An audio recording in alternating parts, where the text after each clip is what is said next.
Esse texto que vou divulgar agora na íntegra veio pelo site Poder 360, assinado pelo deputado federal Marcel Van Hatten, sobre o caso do deputado Daniel Silveira. Eu achei primoroso e que diz muito sobre os pensamentos e depois a gente vai ouvir um comentário do Guilherme Fiuza. O texto vem com a seguinte introdução: não se defende a democracia atacando a própria democracia. A decisão do STF sobre Daniel Silveira, que foi julgado pelos seus próprios causadores, não cabe no Estado de Direito.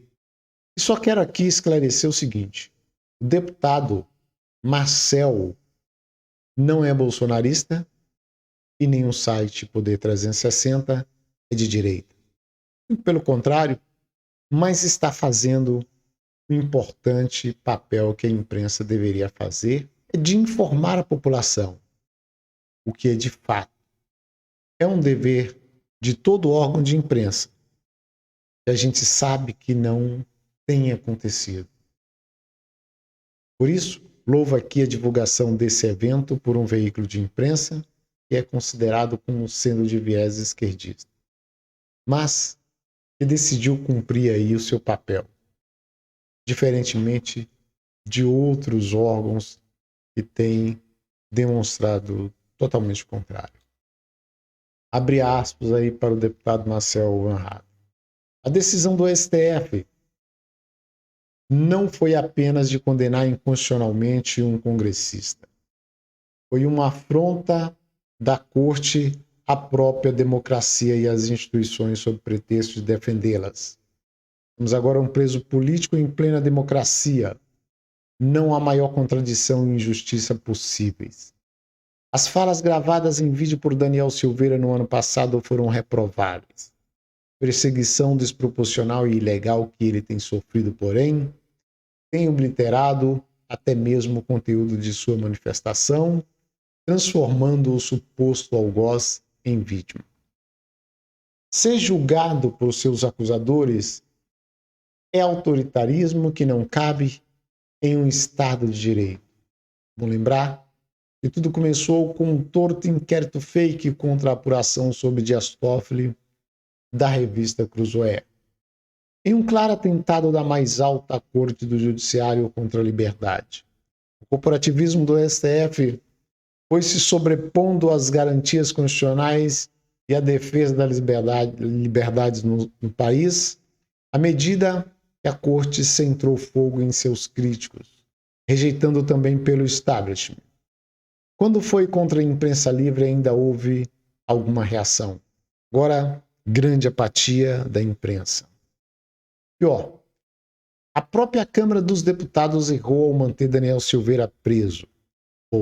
Votei e me manifestei contra na tribuna, abrindo precedente perigosíssimo de cassação e prisão constitucional de congressista por manifestação verbal. O foro era a Comissão de Ética da Câmara, jamais o STF. Na prática, o que temos é um STF condenando ao confinamento por 8 anos um deputado por uma manifestação repugnante, enquanto atos e ações repugnantes, e até mesmo hediondos, como estupros, homicídios e assassinatos, seguem em larga escala impunes no Brasil. Infelizmente, a Suprema Corte não fez justiça, fez política, agiu de forma vingativa. Não com a serenidade e imparcialidade requeridas de magistrados. Quis dar resposta à fala de um congressista, mas a desproporção e ilegalidade ferem a própria democracia e o Estado de Direito. Muitos perguntam, o que fazer? Pois bem, assim como defendo que não se pode justificar defesa da democracia sendo autoritário, nem a defesa da Constituição com atos ilegais, também digo claramente que a resposta está na ação política contundente, mas equilibrada de cada um. Você pode não gostar dos deputados e senadores com mandato, mas não pode ignorar o fato de que chegaram em Brasília com o voto do povo. Se Câmara e Senado estão apáticos, com raras exceções, é porque seus membros refletem a qualidade dos votos dados a eles na eleição passada. Você pode optar por não resistir e não reagir.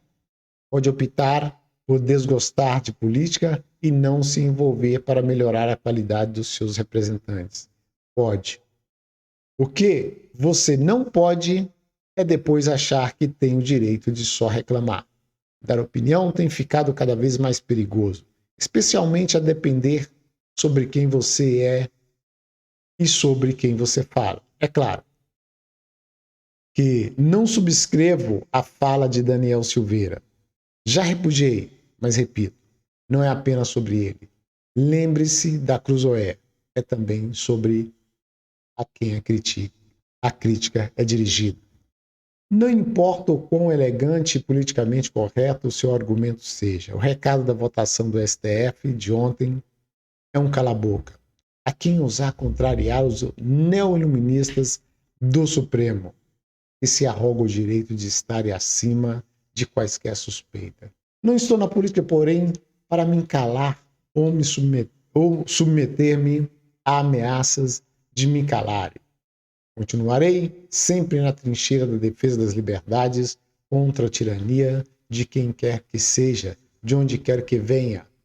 Minha maior missão é atrair à política mais pessoas com essa determinação. A despeito do que tem feito de forma autoritária, o STF é apenas com mais democracia, mais liberdade, mais defesa do Estado de Direito e a correta aplicação das leis que se defende verdadeiramente a democracia.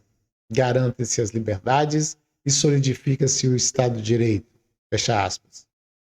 Para completar esse texto, vamos ouvir um comentário do sempre brilhante Guilherme Fiuza. Não, nós estamos vendo os palestrantes, não é isso? Nós estamos vendo os palestrantes todo dia, toda hora, uma palestra, um discurso. Quem é que está lá no Supremo? Quem são os juízes? Quem é que está julgando? Quem é que está honrando as letras da Constituição da República? Porque palestra a gente está vendo todo dia, toda hora, recados. O ministro Alexandre de Moraes manda um recado, uma farpa. Como pode? Isso é condizente com o seu cargo? Manda uma farpa para uma decisão de um juiz do Supremo dizendo que isso será rapidamente superado? Não, então não é mais a Suprema Corte. É um clube, é uma congregação, é uma outra coisa. Não é possível uma ação ostensiva em discursos, em palestras intermináveis. O Barroso está em Harvard. O que é isso? Mas eu não entendo direito o que acontece. Lá no Supremo acontece o quê? Algumas coisas, alguns inquéritos, lá mesmo criados. Então, eu acho que esse tipo de conduta, o que eu tenho chamado a atenção é o seguinte, o meio jurídico brasileiro, os juízes, né, que assistiram à reabilitação do Lula por essa corte, da maneira como foi feito, afrontando o próprio poder judiciário brasileiro. É esse ponto que eu quero tratar. No momento em que a máxima corte se comporta assim, que o ministro que vai presidir o TSE se sente à vontade para ridicularizar a decisão de um colega, de um juiz que observou o suposto delito de um deputado que teve seu mandato cassado, uma medida extrema, porque divulgou um vídeo sobre o mau funcionamento de uma urna. Esse ministro Alexandre de Moraes, ele ridiculariza, ele antecipa o seu juízo. É assim que age a corte. Ela já anuncia que aquilo não vale nada, valerá o seu ato de vontade. Isso não está bem colocado. Nós sabemos que esse território abstrato de fake news, desinformação, abusos, nós sabemos que cabe tudo. Então, nós sabemos, por exemplo, da parte do ministro Moraes, a interpretação que ele fez sobre o inquérito que apurava a violação do sistema eleitoral brasileiro na eleição de 2018. Foi mencionado pelo presidente da República e ele enquadrou o presidente da República no inquérito das fake news, chamado de inquérito do fim do mundo, pelo ex-ministro Marco Aurélio, por quebra de sigilo. No entanto, o inquérito não estava sob sigilo e não tem problema, porque no território abstrato em que se move esse novo direito da desinformação, da fake news, do gabinete do ódio, etc., cabe qualquer decisão. Então, de novo, o Poder Judiciário brasileiro, os juízes, as cortes, os advogados, eles estão concordando. A decisão sobre o Lula, por exemplo, eu não vi. Eu gostaria muito de ver, não um crivo, mas uma observação de um ministro do STJ, que confirmou a condenação desse ex-presidente que cometeu crimes gravíssimos, condenado a mais de 20 anos por corrupção passiva e lavagem de dinheiro. Isso não é trivial. Eu gostaria muito de ver um integrante do STJ contrastando ou dizendo que concorda. Não, nós estávamos com a cabeça na lua e o Lula, de fato, não poderia ter sido condenado. Se eles não acham isso, eles precisam aparecer, porque senão o Supremo vai achar que realmente se tornou um poder absoluto. Bom, todo mundo está vendo o que está acontecendo, mas mesmo assim eles continuam nessa mesma tocada, rasgando a Constituição, destruindo nossa democracia e acusando o presidente de antidemocrático. O Fiuza já avisou, e eu tenho o mesmo sentimento, que isso não vai acabar bem. Eu até vejo que eles querem mesmo é arrebentar a corda. O que esses senhores de toga têm feito não está escrito em nenhuma Constituição, pelo menos nas democráticas. Chego a crer que eles podem ter recebido alguma missão de alguém que nem imagino. O STF virou uma corporação ou um partido que resolve partir para cima do presidente legitimamente eleito pelo povo.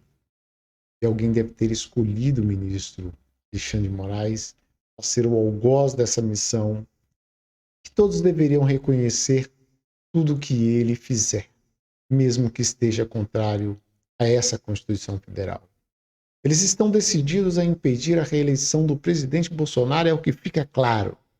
Mas torcemos para que não seja isso, porque acredito também que, se for mesmo essa intenção, o presidente deve estar preparado. E a imprensa? A imprensa, salvo raríssimas exceções, tem se comportado de forma vexatória, provando e incentivando essas sandices dos iluministros da nossa Suprema Corte. É isso, ficamos por aqui.